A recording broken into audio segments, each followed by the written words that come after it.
అష్టవక్ర సంహిత talk 44 chapter 15. ఇప్పటి వరకు అష్టావక్రుడికి జనకుడికి మధ్య జరిగిన ఆసక్తికర రసవత్తర సమాధికి సంబంధించిన సంభాషణ, దాంట్లో ఎన్నో అద్భుతమైన విషయాలు చర్చలోకి వచ్చాయి. ఒక రకమైన వర్టికల్ డైమెన్షన్లో ఇద్దరు ప్రయాణం చేస్తున్నారు. ఒకే విషయాన్ని రకరకాల దిక్కుల నుంచి, రకరకాల డైమెన్షన్స్ నుంచి పరికించి చూస్తున్నారు, తర్కించి చూస్తున్నారు. అన్నిటి యొక్క మూలం ఒకటే, కర్తాభావన లేని స్థితి. సాక్షి అనేది నీ స్వభావం, మోక్షము, ముక్తి, వైరాగ్యం నీ సహజ స్థితులు. దానికి అడ్డు వచ్చేవన్నీ తొలగించాను అని జనకుడు చెప్తున్నాడు. తొలగించానని అనుకుంటున్నావు, కానీ ఇవి కూడా చూడు అని అష్టావక్రుడు చెప్తున్నాడు. సో మొట్టమొదటిసారి అష్టావక్రుడు ఈరోజు చెప్పుకోబోయే సూత్రంలో ఒక అద్భుతమైన ప్రతిపాదన చేస్తున్నాడు. ఇంతవరకు ఆ పదం అష్టావక్ర సంహితలో రాలేదు. శ్రద్ధ. మనం శ్రద్ధ అనే పదం మనిషికి మాత్రమే సంబంధించింది. ప్రకృతిలో శ్రద్ధకి స్కోపే లేదు. ఎందుకు? ప్రకృతి అంటేనే శ్రద్ధ, ప్రపంచం అంటే శ్రద్ధ యొక్క విహీనత లేదా శ్రద్ధ యొక్క విక్షిప్తత, శ్రద్ధ విభాజనం. ఎక్కువ శ్రద్ధ, తక్కువ శ్రద్ధ, సమశ్రద్ధ ప్రకృతి, సమత్వ శ్రద్ధ ప్రకృతి, అన్నిటి పట్ల శ్రద్ధ ప్రకృతి. ఎందుకు? మనం చేసే రకరకాల పనులు మారవచ్చు, పని చేసేవాడు మారడం లేదు. సో శ్రద్ధలో ఎక్కువ తక్కువలు వచ్చాయి అంటే దాని అర్థం కర్తాభావన వచ్చిందని. సమాన శ్రద్ధ, సమశ్రద్ధ ఒకసారి మనలో ఎస్టాబ్లిష్ అయితే కర్తాభావన అంతరిస్తుందని అర్థం. ఇది చాలా సూక్ష్మమైన విషయం, అనుభవిస్తే తప్ప తెలీదు. అష్టావక్ర సంహిత ఆలోచించే వారి కోసం కాదు, పాండిత్యం కోసం కాదు, సమాచారం ప్రోగు చేసుకొని నువ్వు డబ్బాలు కొట్టుకోవడం కోసం కాదు. అనుభవించి అక్కడి నుంచి జీవితాన్ని అత్యంత సరళతమంలోకి తీసుకెళ్ళి అక్కడ నువ్వు సుస్థిరంగా జీవించే ఒకానొక కళ. సో ఈరోజు సూత్రం నిజంగా చాలా మహత్వపూర్ణమైంది. ఈ సూత్రం గురించి ఎంత చెప్పుకున్నా తక్కువే. సో నేను నా అనుభవం నుంచి కొన్ని విషయాలు చెప్తాను. మీరు దాన్ని తర్కించకుండా ఊరికి అట్లా విని మీ జీవితంలో అది ప్రతిఫలించేలా చూసుకోండి. చాలా అద్భుతంగా ఉపయోగపడే ఒక న్యాచురల్ మెడిసిన్ అది. సో అష్టావక్రుడు జనకుడితో చెప్తున్నాడు, శ్రద్ధస్వతాత శ్రద్ధత్వ నాత్ర మోహం కురుష్వభో జ్ఞానస్వరూపో భగవాన్ ఆత్మా త్వాం ప్రకృతే పరః. ఓ జనక, ఓ సౌమ్యమూర్తి, ఓ ప్రియదర్శి, శ్రద్ధ వహించు, మోహం చెందబోకు, అజ్ఞానంలో పడకు. నీవు విజ్ఞానమూర్తివి, ఈశ్వరుడవు, పరమాత్మవు, ప్రకృతి కంటే పరుడవు. ఇంతే సూత్రం. మొట్టమొదటిసారి జనకుడికి అష్టావక్రుడు చెప్తున్నాడు, ఇప్పటి వరకు నువ్వు చెప్పిందంతా విన్నాను, వెరీ గుడ్. చాలా అద్భుతమైన మానసిక స్థితిని, ఒక ఉన్నతమైన మనోదశని, ఒక శూన్య చిత్తాన్ని నువ్వు అనుభవిస్తున్నావు. కానీ ఇదే సమయం శ్రద్ధ వహించే సమయం. సూక్ష్మత వైపు వెళ్ళినప్పుడే శ్రద్ధ యొక్క ఆవిర్భావం జరుగుతుంది. సూపర్ఫిషియల్గా చేసేవాడికి శ్రద్ధతో పనిలే. అతిశ్రద్ధ, అశ్రద్ధ రెండూ ఉండవచ్చు. సమశ్రద్ధ అన్నది వాడికి అనుభవంలోకి రాదు. నిజమైన శ్రద్ధ సూక్ష్మతలోనే ఆవిర్భవం అవుతుంది. సో ఒకసారి నేను బుచ్చారెడ్డి గారిని ఒక విషయం అడగడానికి వెళ్ళాను. అయ్యా, శ్రద్ధ అంటే ఏమిటి అసలు? ఇప్పుడు షిరిడి సాయిబాబా ఫోటో మీద రాసి ఉంటుంది శ్రద్ధ అండ్ సబూరి. ఈ శ్రద్ధ అనే పదానికి ఎగ్జాక్ట్ అర్థం ఏమిటి? ఇంగ్లీష్లో ఇంట్రెస్ట్ అనొచ్చు. సో రకరకాలుగా చెప్పొచ్చు, బట్ ఎగ్జాక్ట్ ఈక్వావలెంట్ వర్డ్ శ్రద్ధకి ఇంగ్లీష్లో లేదు. సో ఈ విషయం అడగడానికి నేను మా కాంత్ గారు ఇద్దరం బండి మీద వెళ్ళిన తర్వాత బుచ్చారెడ్డి కనిపించాడు, కూర్చోమన్నాడు. మొదటిసారి నేను బుచ్చారెడ్డిని చూశాను. అప్పుడు ఆయన ఏం చేశాడు, ఒక చెంబు తీసుకొని దాన్ని తుడిచి దాన్ని కుండలో ముంచి అందులో చివరి చుక్క కారే వరకు కుండ మీదే ఉంచి తర్వాత ఒక గ్లాస్ తీసుకుని వచ్చి చెంబులో నీళ్ళని గ్లాసులో పోసి అట్లే నడుము చేయబట్టుకొని ఆ చెంబుతో అట్లా నిలబడ్డాడు. నేను తాగిన తర్వాత చెంబులో ఉన్న నీళ్ళని మళ్ళీ నా గ్లాసులో పోశాడు. ఆ తర్వాత నేను ఆ గ్లాస్ నీళ్లు తాగి ఇచ్చేశాను. ఆ తర్వాత ఆ గ్లాసులో ఉన్న చివరి చుక్క వరకు దులిపి దాన్ని గూట్లో పెట్టి, ఆ చెంబులో ఉన్న చివరి చుక్క నీళ్ళ వరకు దులిపి దాన్ని తుడిచి మళ్ళీ గూట్లో పెట్టి ఎదురుగా వచ్చి కూర్చున్నాడు మందహాసం చేస్తూ. అప్పుడు బుచ్చారెడ్డి నన్ను అడిగాడు, ఏదో అడగాలని వచ్చినట్టున్నావు, అదేమిటి అని అడిగాడు. నాకు జవాబు దొరికింది. సో ఏమిటా జవాబు అంటే అప్పుడు నేను చెప్పాను, శ్రద్ధ అంటే ఏంటి అని అడగడానికి వచ్చాను. కానీ మీరు నీళ్ళు ఇస్తున్న డైమెన్షన్ చూసినప్పుడు నాకు అనిపించింది, దిస్ ఈజ్ శ్రద్ధ. కాదంటారా అన్నాడు. ఇదే శ్రద్ధ. అన్ని పనులు ఒకే శ్రద్ధ. అది ఎరుక చైతన్యంతో కూడినటువంటి చేష్ట, ప్యూర్ కాన్షియస్ యాక్ట్. అతిశ్రద్ధ ఓవర్ కాషియస్. శ్రద్ధ లేకపోవడం అశ్రద్ధ, అన్కాన్షియస్. శ్రద్ధ అన్నిటి పట్ల సమశ్రద్ధ అన్నది ఒక అద్భుతమైన మానసిక స్థితి. సో జనకుడికి అష్టావక్రుడు చెప్తున్నాడు, శ్రద్ధస్వత్తాత శ్రద్ధస్వ నాత్రమోహం కురుష్వభో జ్ఞానస్వరూపో భగవాన్ ఆత్మాత్వం ప్రకృతే పరః. ఓ ప్రియమైన శిష్యుడా, నువ్వు ఇప్పుడు సమయం వచ్చింది, మోహం చెందబోకు, అజ్ఞానంలో పడబోకు. శ్రద్ధ వహించు 2 సార్లు శ్రద్ధస్వతాత శ్రద్ధస్వ పలకడం ఎంత కష్టం. 2 సార్లు అశ్రద్ధ అనే పదాన్ని వాడాడు. It is the most crucial phase of your understanding. ఇలాంటి సమయంలోనే మోహం రావచ్చు. ఈ స్థితి పట్ల వ్యామోహం కూడా తగదు. చాలామంది ఒక స్థితికి వచ్చిన తర్వాత ఆ స్థితి పట్ల మోహంతో ఉంటారు. సో శ్రద్ధకు సంబంధించిన ఒక ఎలాబొరేటెడ్ వ్యాఖ్యను అర్థం చేసుకోవాలంటే మొట్టమొదటి అర్థం చేసుకోవాల్సింది అష్టావక్రుడు జనకుడు చెప్తున్న తర్కాతీతం. సో కర్మలో తర్కం ఉంది. కర్తాభావన లేకుండా చేసే పనిలో తర్కం లేదు. సో జీవితం కర్తాతీతం, జీవితం తర్కాతీతం. సో చాలామందికి ధ్యానం పట్ల మోహం ఉండొచ్చు, వైరాగ్యం పట్ల మోహం ఉండొచ్చు, గురువు పట్ల మోహం ఉండొచ్చు. మోహం అంటే ఏమిటి? నీ ఎదురుగా ఉన్న రకరకాల విషయాల్లో, నీ మనసులో ఉన్న రకరకాల విషయాల్లో ఏదో ఒక విషయం పట్ల నువ్వు స్పెషల్గా టార్చ్ వేసి చూస్తున్నావు. సో మోక్షం పట్ల కూడా మోహం వద్దు.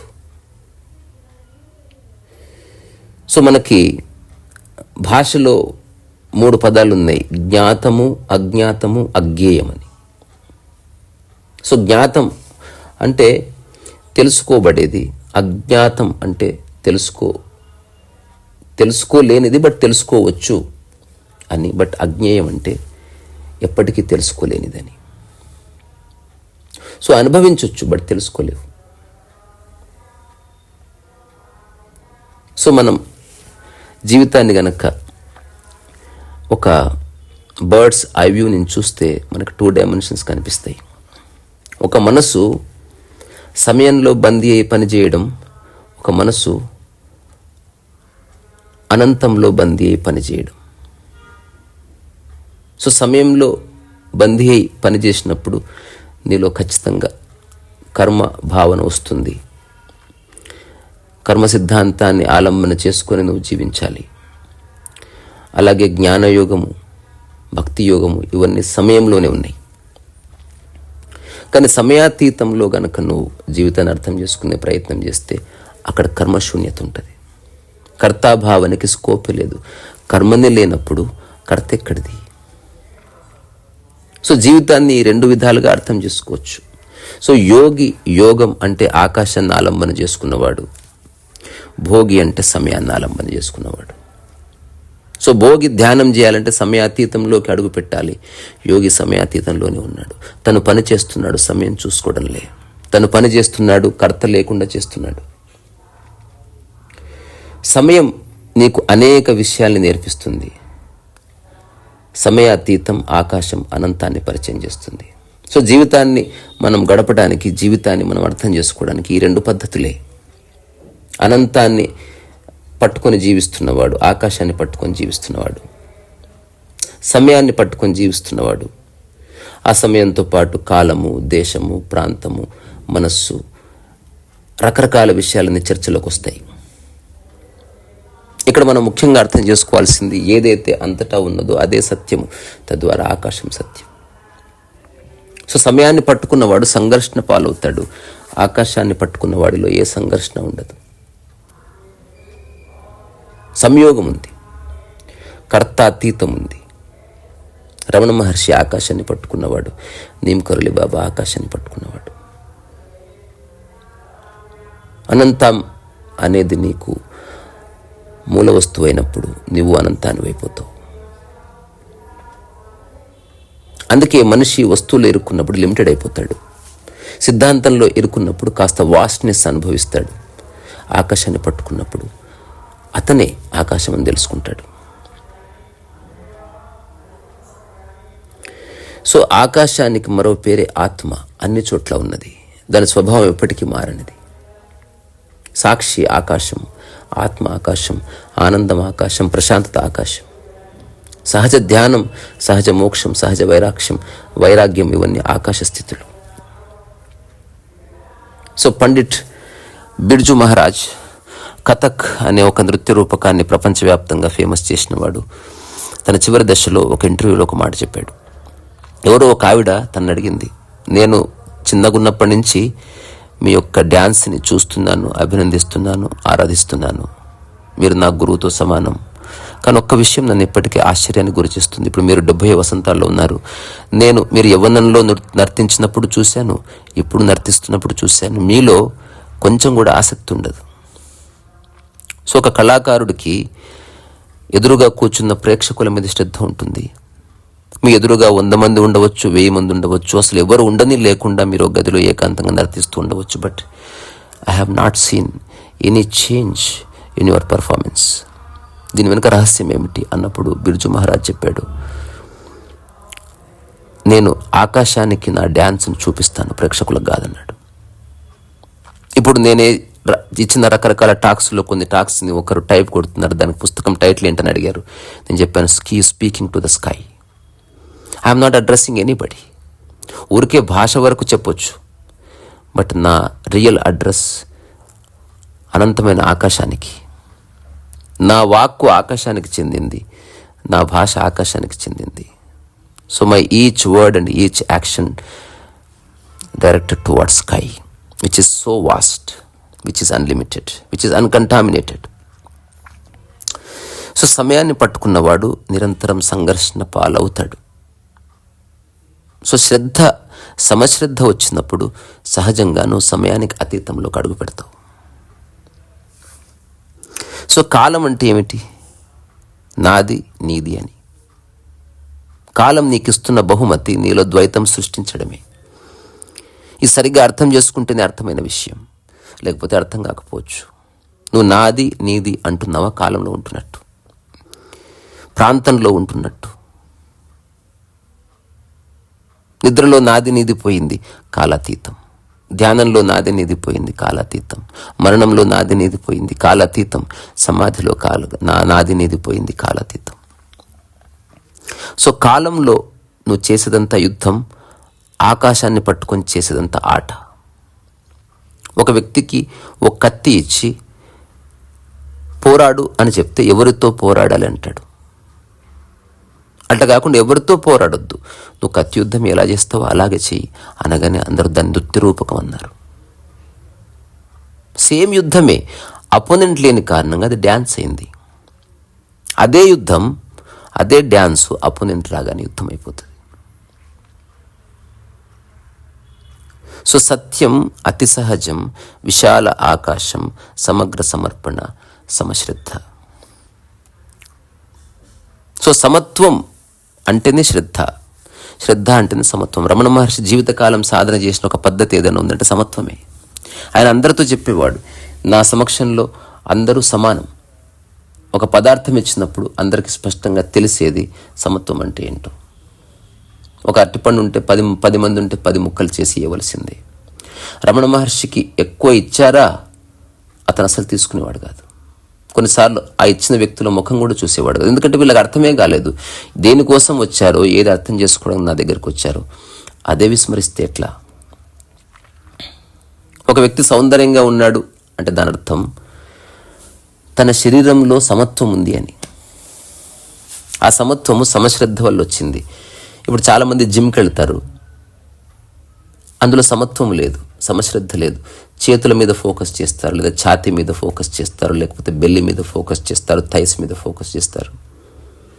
కానీ యోగా శరీరంలో అన్ని భాగాల మీద సమశ్రద్ధ.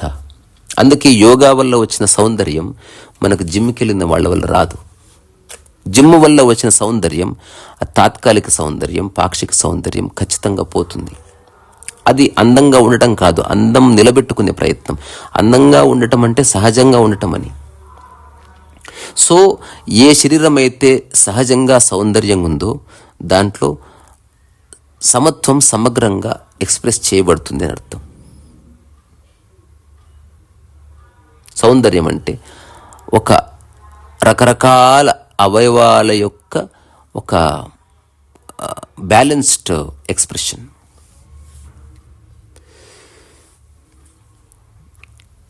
సో ఒకవేళ ఆధ్యాత్మికత నీలో పాదుకొల్పుకోవడం గనక మొదలైతే మనిషిలో కలిగే మొట్టమొదటి గుణాత్మకమైన మార్పు శ్రద్ధనే. దాని యొక్క వ్యాప్తిలో ధ్యానం ఉంది, దాని యొక్క వ్యాప్తిలో సమాధి ఉంది. సో ఎవరెవరైతే ఆధ్యాత్మికతని అర్థం చేసుకున్నారో వాళ్ళంతా సమత్వాన్ని ఖచ్చితంగా సహజంగా ఆచరిస్తారు. ఇప్పుడు ఒక చిన్న విషయం ఇందులో జనకుడికి అష్టావక్రుడు చెప్తున్నాడు, శ్రద్ధ వహించు, మోహం చెందబోకు. ఎందుకు? నువ్వు జ్ఞానస్వరూపో భగవాన్. సో భగవాన్ అంటే ఆశీర్వదింపబడ్డవాడు అని ఓషో ఒక సందర్భంలో చెప్పాడు. భగవాన్ అంటే భాగ్యశాలి అని, అన్నిటినీ అనుభవిస్తున్నవాడు, దేనికోసం వెంపర్లాడనివాడు. సో శ్రద్ధ అండ్ మోహం, ఈ రెండింటి యొక్క వ్యత్యాసం చాలా సింపుల్. మోహం అంటే ఒక విషయం పట్ల, శ్రద్ధ అంటే అన్ని విషయాల పట్ల ఈక్వానిమిటీ, ఈక్వలిబ్రియంని అనుభూతి చెందడం. సో అష్టావక్రుడు జనకుడితో చెప్తున్న మరొక బ్యూటిఫుల్ సూత్రం ఏమిటంటే, గుణై సంవేష్టితో దేహ స్థిష్ఠత్యాయాతి యాతి చ ఆత్మానగంతానాగంత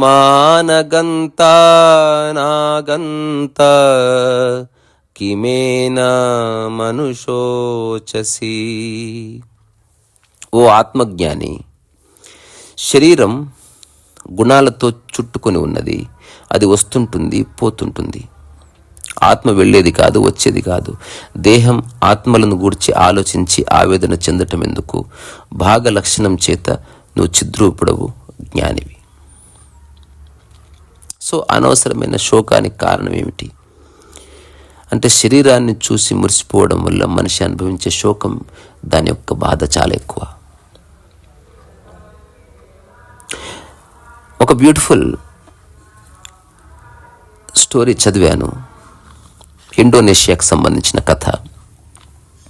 ఒక అమ్మాయి సౌందర్యంగా ఉండడం కోసం చాలా ప్రయత్నం చేస్తుంది. ఇక్కడ రెండు సౌందర్యాలు ఉన్నాయి, బాహ్య సౌందర్యం, అంతర్ సౌందర్యం. సో అంతర్ సౌందర్యం ఎవరికి కనబడదు. సో ఆ అమ్మాయి సౌందర్యం కోసం నిరంతరం ప్రయత్నం చేస్తుంది. సౌందర్యం అంటే శరీరం సౌందర్యం అని. సో దానికోసం అన్ని ప్రయత్నాలు చేస్తుంది, మేకప్లు వేసుకుంటుంది, ఫేస్ ప్యాక్లు వేసుకుంటుంది, రకరకాల ప్రయత్నాలు చేస్తుంది, ఐ లాషెస్, ఐబ్రోస్ ఇవన్నీ చూసుకొని ఈ ప్రయత్నాల్లో రోజులో సగభాగం అంతా దానికి పోతుంది. ఒకరోజు ఒకానొక ఉషోదయపు వేళ ఆ అమ్మాయి అలా రోడ్డు పక్కన నడుచుకుంటూ వస్తున్నప్పుడు ఏదో వస్తువు కింద పడి అట్లా చూస్తే అక్కడ ఒక బ్యూటిఫుల్ అన్నేమ్డ్ ఫ్లవర్ బ్లాసమే కనిపించింది. ఎంత అందంగా ఉందో అది. హఠాత్తుగా తనలో ఒక ఆలోచన రేకెత్తింది, దీని యొక్క సౌందర్యం వెనుక కారణం ఏమిటి? ఆ ప్రయత్న శూన్యతనే నిజమైన సౌందర్యం అని స్ఫురించింది. ఆ తర్వాత తను సౌందర్యంగా ఉండాలన్న కాంక్ష వదిలేసి శరీరాన్ని అంగీకరించడం మొదలుపెట్టింది. ఎంత తినాలో అంత తిను, ఎంత పడుకోవాలో అంత పడుకో, తద్వారా నీ శరీరం సౌందర్యంగా ఉంటుంది. నీ శరీరంలో చెత్త చేరనీయకు, నీ శరీరంలో విషాన్ని నింపకు. తినకూడని తినకు. సౌందర్యానికి కారణం. సౌందర్యం అంటే పోలిక వల్ల వచ్చే సౌందర్యం కాదు, అదే బాధ కారణం. సో ఒక చిన్న అనాలజీ, నువ్వు ఒక బిందె కొనుక్కొచ్చుకున్నావు ఒక షాప్కి వెళ్ళి. ఆ బిందెలో ఖాళీ ప్రదేశం ఉంది. లేదా ఒక ఇల్లు కొనుక్కున్నావు, ఆ ఇంట్లో ఉన్నది ఖాళీ ప్రదేశమే. నువ్వు కొనుక్కున్నది బేసికల్గా ఇల్లు కాదు, బిందె కాదు, ఖాళీ ప్రదేశాన్ని. ఒక కారు కొనుక్కున్నప్పుడు మనం చూసేది ఖాళీ ప్రదేశాన్ని. కారుకున్న కాస్ట్ అంతా టెక్నాలజీకి కొంత డబ్బు ఇస్తే నిజమైన డబ్బు నువ్వు ఖాళీ ప్రదేశానికి ఇస్తున్నావు. సో ఆ శూన్య ప్రదేశం, ఆ స్పేస్ అన్నది ఆకాశంలో ఉన్నది అక్కడుంది. సో కారు కానీ, నువ్వు కొనుక్కున్న ఇల్లు కానీ, దాని గోడలు కానీ, బిందె కానీ ఆ ఆకాశాన్ని ఏ విధంగానూ వేరు చేయడం లేదు. అట్లా అనిపిస్తుంది నీకు. ఇప్పుడు బిందె తీసుకుని ఇంటికి వెళ్తున్నప్పుడు దాంట్లో ఉన్న ఆకాశాన్ని వెంటనే తీసుకెళ్తున్నావా? ఆకాశం ఎప్పటికక్కడే ఉందా? ఇప్పుడు జనకుడికి అష్టావకుడు చెప్తున్న సూత్రం ఇదే. శరీరం గుణగణాలతో చుట్టుకొని ఉంది, అది వస్తుంటుంది, పోతుంటుంది. ఆత్మ వెళ్ళేది కాదు, వచ్చేది కాదు. సో ఏం జరిగినా సరే లోపల ఒక స్థిరత్వాన్ని అనుభూతి చెందు. ఏం జరిగినా సరే లోపల కదలంది ఒకటి ఉంది, దాన్ని చూడు, దాంతో ఉండు. నువ్వు ఇక్కడి నుంచి కారులో ఎయిర్పోర్ట్కి వెళ్ళొచ్చు. ఎయిర్పోర్ట్లో కారులో కూర్చొని ఎయిర్పోర్ట్కి వెళ్ళావు. అక్కడి నుంచి ఒక కేఫ్టేరియాలో కూర్చున్నావు. అక్కడి నుంచి ఫ్లైట్లో కూర్చున్నావు. అక్కడి నుంచి మళ్ళీ హోటల్కి వెళ్ళి కూర్చున్నావు. ఆ తర్వాత సెమినార్లు హాల్కి వెళ్ళి అక్కడ కూర్చున్నావు. అన్ని చోట్ల నువ్వు ఒక చోట ఉన్నావు. వెహికల్ పోతుంది, నువ్వు ఎక్కడికి పోవడంలే. అంటే శరీరం కూడా వెహికలే, పోతుంది, పోని. కదలకుండా ఉన్నది ఒకటి ఉంది, దాన్ని పట్టుకొని ఉండు, అదే నీవు. ఎప్పుడో చిన్నప్పుడు ఒక జోక్ చదివాను. ఒకతను ఒక బస్సు తిరుపతి కొండ మీదకి వెళుతుంది. ఆ బస్సులో ఒకతను అటు ఇటు నడుస్తున్నాడంట. ఎవరు అడిగారు, ఎందుకు బాబు నడుస్తున్నావు అంటే, కాస్త తొందరగా వెళ్ళాలండి అన్నాడంట. సో నువ్వు ఎంత నడిచినా బస్సు ఎప్పుడు రీచ్ కావాలో అప్పుడు రీచ్ అవుతుంది. అట్లా నువ్వు ఎన్ని ప్రయాణాలన్నా చెయ్యి, నువ్వు ఎక్కడికి పోవడం లేదు, నీ మూలం ఎక్కడికి పోవడం లేదు, అది ఆకాశతత్వాన్ని కలిగి ఉన్నది అని తెలుసుకోవడంతో నీలో శోకం, బాధ, పోలిక ఇవన్నీ వెళ్ళిపోతాయి. సో అష్టావక్రుడు చెప్తున్నది నిజమైన జ్ఞానం. ఇందులో ఎక్కడ అపోహలకి తావులేదు, అన్నెసెసరీ ఎమోషన్స్కి స్కోప్ లేదు.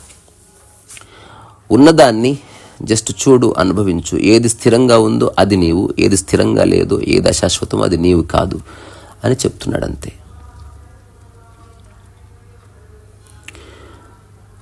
సో అష్టావక్రుడు నిజంగా అర్థమైతే మీ జీవితంలో ప్రయత్నము కొంతకాలం ఉండి మెల్లగా అప్రయత్నంలోకి వచ్చేస్తారు. జీవితంలో సాధించేది కోల్పోయేది ఏమి ఉండదు. అయినప్పటికీ మీ యొక్క కర్తలేని కర్మ ద్వారా సాధించబడుతూ ఉంటుంది, పోయేది పోతూ ఉంటుంది. ఏమి అంటకుండా ఆకాశ స్థితిలో నీవు ఉంటావు. ఎవరేమన్నా పట్టించుకోవు, అన్నీ వింటావు. ఎవరన్నా దండే ఇస్తే వేయించుకుంటావు, అది మెడకు మాత్రం వేయించుకున్నావు, నీకు వేయలేదని తెలుసుకుంటావు. అదొక అద్భుతమైన స్థితి. సో జనకుడు చెప్తున్నది, అష్టావక్రుడు చెప్తున్నది, అదంతా ఒక్కటే. సో జీవితాన్ని ప్రాపంచిక దృష్టిలో చూసినప్పుడు కాలంలోకి అడుగుపెట్టి మనం సంఘర్షణకు లోనవుతాం. అట్లా కాకుండా కాలాతీతంలో ఉండి అన్ని పనులు సమశ్రద్ధతో గనక చేయగలిగితే ఎందుకంటున్నామంటే మనకు చిన్నప్పటి నుంచి అభ్యాసం లేదు, ఒక రకమైన అధ్యాసలో పడ్డాం. ప్రొఫెషన్ అంటే ఏమిటి? నువ్వు చేసే అన్ని పనుల్లో ఒకటి ప్రత్యేక శ్రద్ధతో చేయడం, అంతే. జ్ఞానికి ఏ ప్రొఫెషన్ ఉండదు. అది పెండ ఎత్తినా, కూరగాయలు కట్ చేసినా, స్నానం చేసినా, ప్రవచనం ఇచ్చినా, పూజ చేసినా, ధ్యానం చేసినా శ్రద్ధ మారదు. తన యొక్క శ్వాస మారదు, తన హృదయ స్పందన మారదు, తన ఆలోచనలు రావు. అట్లాంటి స్థితిలో ఉండిపోతాడు. బికాజ్ శ్రద్ధ సమానంగా ఉన్నప్పుడు నీలో గుణాత్మకమైన మార్పు వస్తుంది. ఈ ఒక్క విషయాన్ని మీరు అర్థం చేసుకోండి. ఒక వారం రోజులు ఈ ప్రయోగం చేసి చూడండి. నా మాటలు నమ్మొద్దు, అష్టావకుడి మాటలు నమ్మొద్దు, జనకుడి మాటలు నమ్మొద్దు, ఎవరి మాటలు నమ్మనే వద్దు.